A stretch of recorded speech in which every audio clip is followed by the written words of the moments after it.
Joe Abercrombie's The Blade Itself, the First Law Trilogy, Book 1, is a grimdark fantasy of betrayal, desire, and destiny. It is a continuous tale of survival, politics, and the courage to embrace power in a world fractured by war and ambition. The story begins with Logen Ninefingers, a barbarian from the north, scarred by battles and haunted by death. His journey is marked by grief, yet his spirit refuses to break. Suspense builds as he confronts enemies who covet his strength, allies whose loyalty is uncertain, and a destiny that binds him to both violence and survival.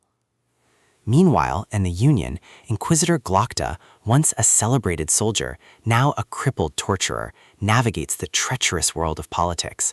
His wit is sharp, his cynicism unyielding, and his loyalty questionable.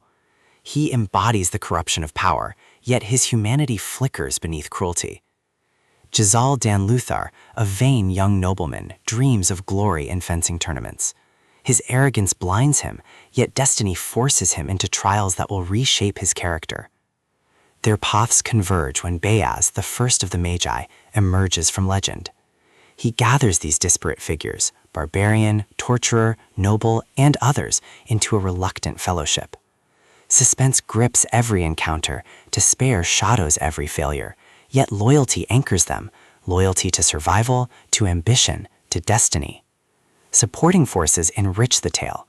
Logen Ninefingers embodies brutality, resilience, and reluctant heroism. Glokta embodies cynicism, cruelty, and sharp intelligence. Jezal embodies vanity, ambition, and transformation. Bayaz embodies wisdom, manipulation, and hidden power. The Union itself becomes a living entity, its courts pulsing with corruption, its shadows whispering of doom. Trials define their journeys. They confront betrayal from allies, suspicion from rivals, and the burden of destiny. Suspense grips every encounter, despair shadows every failure, yet ambition anchors them, ambition for power, for survival, for glory. The climax is thunderous. Betrayal erupts within courts, kingdoms collapse under ambition, and enemies rise from shadows.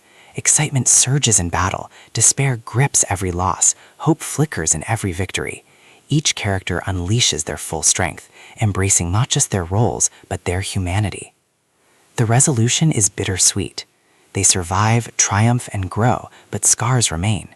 Betrayal has taught them caution. Love has taught them vulnerability. Destiny has taught them courage.